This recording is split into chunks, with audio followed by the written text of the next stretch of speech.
All right, guys, welcome back for the fifth episode of this series of creating a Flutter app using Firebase and BLoC. The fifth episode is going to be focusing on Cloud Firestore setting up.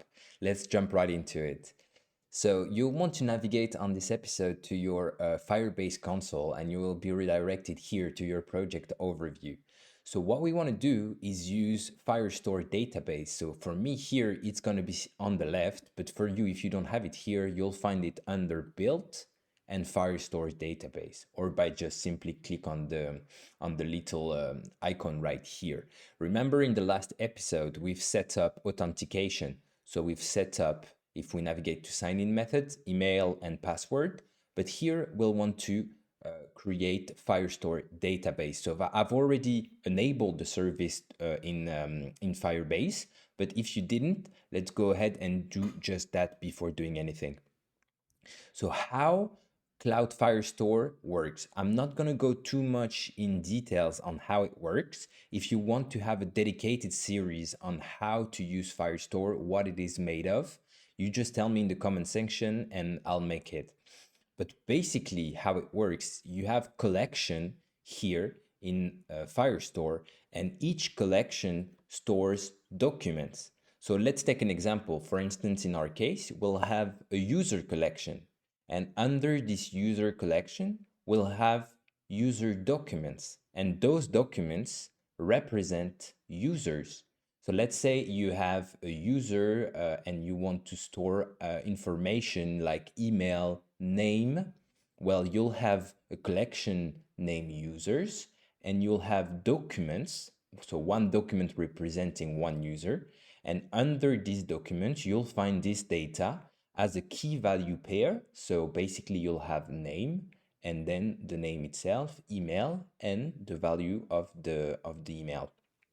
And so basically, this is what we want to do today. We want to set up that, and we want to set it up in our app. And without knowing it, we've already started doing that when we created our classes, because we've created the toJSON method, to document, and from document method, from JSON method. Because here, as I said, in Firestore, you're storing map. Basically, you're storing map data, and you want to be able to get the data from Firestore, which will be a map, and you want to be able to upload your user object, for instance, to Firestore, but you want to take your user object and transform it to a map with key value pairs in order to store the data in Firestore. So I know the logic is a bit complex if you never used it before, but don't worry, it's very straightforward and you'll see how it works in just a second. So first, you see here I have our project running, but first you can go ahead and navigate to the pub.dev website and grab the Cloud Firestore package, and we'll need to implement it in our app. So remember, we are working still. I know the app didn't change a bit, but don't worry, it's coming. I know it's a bit heavy on the back end, but this is how I like in creating apps. It's creating a very strong backend first, and then implementing the UI is going to be so much easier. So I want you to navigate to the packages folder under user repository, where we are doing all of our stuff since the beginning.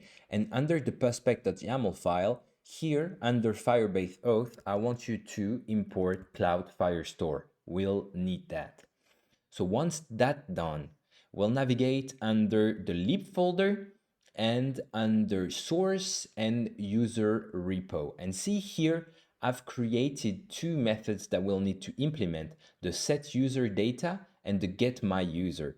And that makes a lot of sense because, as I said, we want to be able to set user data when they create an account, for example, because as you know, we're using Firebase authentication to authenticate the user. So that will tell us if the user is authenticated or not.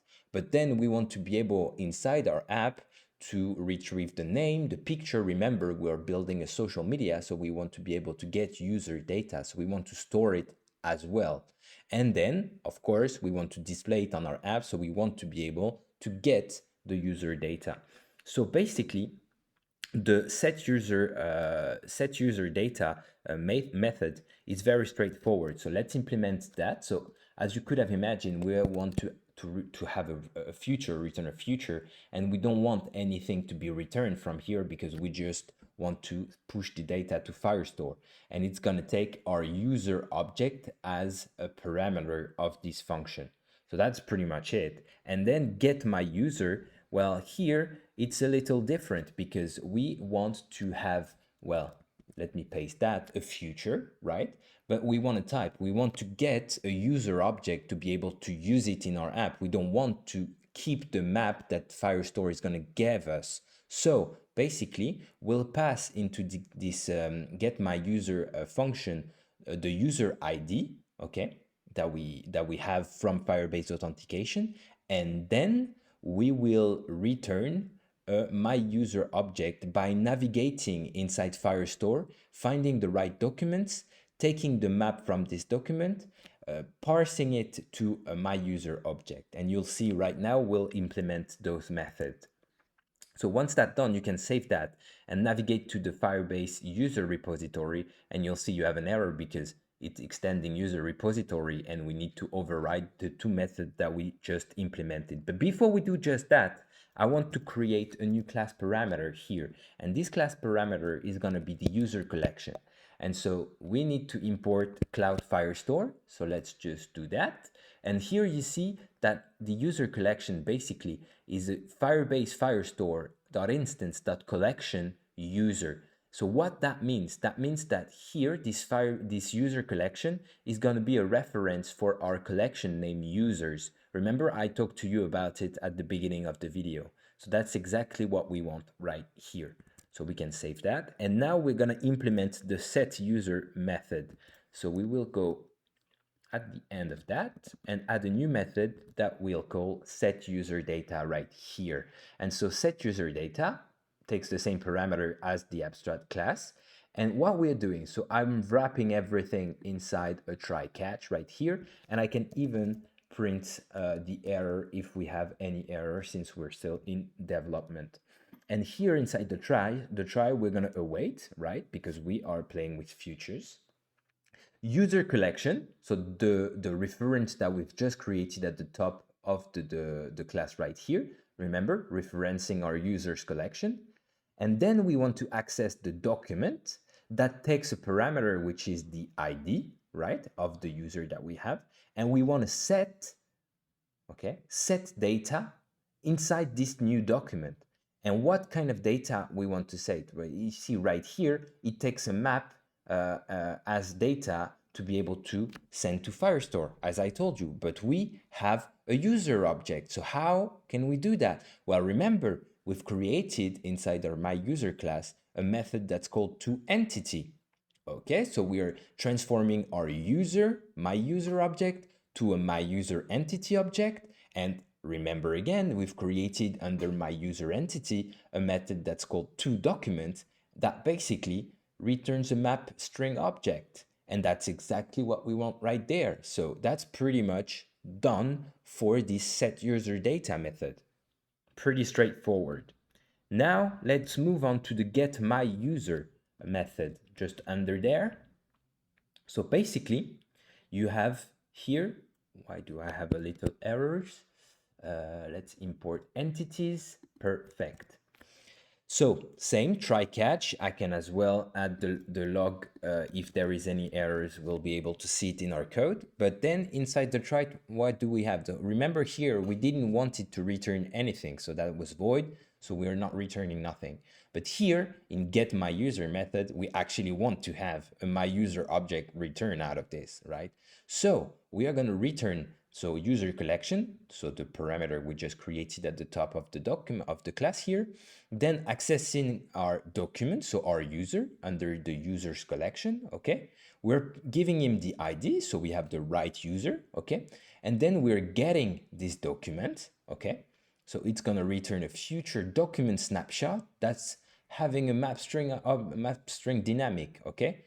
And once that's done, we're using the then method, which is going to return a future and has a value here, which is only the document snapshot, okay? So that's pretty good. And then by using this little annotation, we don't need to have a return here because it does for us. We are returning my user From entity, remember, it's a method we've created under my user collection, my user class, sorry. My user entity method takes a my user entity as a parameter, and that's exactly what we're creating here. So we are creating an instance of my user entity from document, okay, because we are from document, who takes a map as a parameter right here. And here we're accessing our map using the value that was given from the document and accesses the data method, which returns us the exact value that were stored in Firestore. And once that's done, that's pretty much it. We are done with that. So I know it might sound a little complex at first, but you'll see how it works in the next episode, and it's actually really straightforward. If you have any doubts on the use of those methods, to entity, to document, from entity, from documents, I invite you to navigate to the myuser.dart here, and you'll see the method that we've created, to entity, from entity, okay, and navigate under the entities folders and go to myuserentity.dart, and you'll be able to see the to document method, the from document method. All right, so that's pretty much it for this video. I will see you guys in the next one, where we'll talk about actually user stream, and we'll actually make the Firebase authentication stream from the user that will tell our app every time that you are logging in or creating an account, or every time that you're logging out, in order for us in the next episode to start using the BLoC package and actually make this app a little more complex than what it looks like right now. See you guys in the next episode.